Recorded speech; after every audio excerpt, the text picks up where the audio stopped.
Itu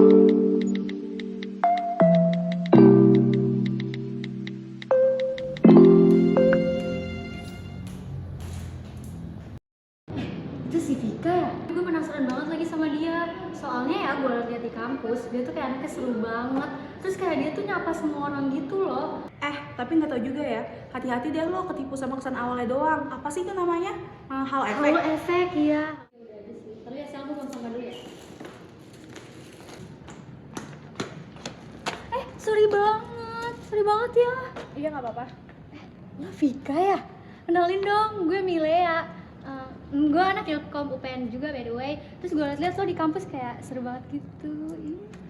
Iya. Gue masuk duluan ya. Oke. Males banget gue. Gimana tuh jadinya? Ramah gak? Tahu nggak sih, tadi ya gue tuh ngajak kenalan si Vika, tapi dia nggak balas jabat tangan gue. Sombong banget sih, kayak gue ketipu sih. Ya gitu deh, kita sering ketipu sama orang cuma gara-gara penampilannya aja. Makanya kita nggak bisa nilai orang cuma gara-gara penampilannya doang. Hal itu sebagai bentuk kalau adanya fenomena Halo efek, yaitu fenomena di mana bias kognitif dalam otak kita menjadikan kita menilai keseluruhan orang hanya berdasarkan satu perspektif saja. Nah, tapi kalau misalnya cuma pakai satu perspektif aja, penilaian kita kan kadang suka keliru. Jadi penting banget buat kalian paham apa adanya Halo efek. Nah guys, jadi fenomena halo efek itu bisa kita jelasin lewat dua teori komunikasi utama. Yang pertama ada teori atribusi. Kita pasti pernah kan memberikan penilaian terhadap orang lain cuma gara-gara kesan awalnya aja. Misalnya orang tersebut tampil percaya diri dan kita langsung mikir, ih kayaknya dia pinter deh. Begitupun sebaliknya. Jadi teori ini ngajarin kita untuk berpikir ulang lebih dahulu dan jangan langsung buru-buru memberikan penilaian terhadap orang lain tanpa lihat situasinya. Nah, teori yang selanjutnya ada teori persepsi interpersonal. Jadi teori ini ngejelasin bahwasannya persepsi kita itu terbentuk melalui berbagai tahap.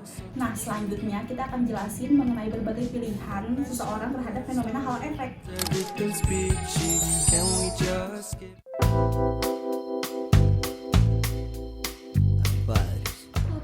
Kak Putih, mau foto boleh gak? Oh boleh. Ya Kak Putih, aku pakai produk yang rekomendasiin kakak tahu, ini cantik banget, aku jadi sama kayak kakak.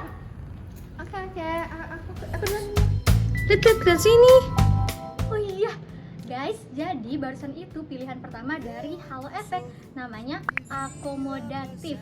Soalnya aku tuh berusaha buat nyesuaiin diri sama orang yang menurut aku itu punya first impression yang menarik.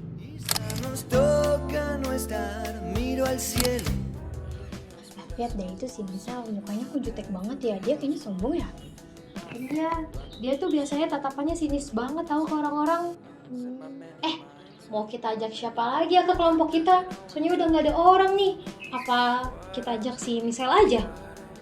Jangan si Misal lah, dia tuh kayaknya susah deh buat diajak kerja kelompok gitu. Iya sih, gue juga males harus interaksi sama dia. Nah teman-teman, penarikan diri itu terjadi ketika seseorang memilih untuk menjauh atau mengurangi interaksi dengan seseorang karena merasa tidak nyaman dengan kesan awal yang diberikan oleh orang tersebut. Gimana kalau misalnya di kelompok kita yang presentasi si Sasa aja? Dia kan udah sering ngomong nih di depan, terus kayaknya yang lain tuh ya teman-teman kita udah seneng deh sama gaya ngomong dia. Tapi menurut gue Misal yang paling ngerti materi ini sih. Soalnya kan dia yang riset data dan nyusun argumennya. Gue sih oke aja ya kalau gue yang jadi presenter, tapi betul kata Pute, Misal yang paling tahu struktur argumennya. Oh gitu, ya udah kalau misalnya emang mau, gas aja sih Sel. Oke, aku coba ya. Kok gue gak diajak sih? Udahlah teman-teman, jadi itu pilihan terakhir yaitu netral, yaitu mereka sama-sama tahu kalau misalkan bakalan ada potensi bias dari first impression.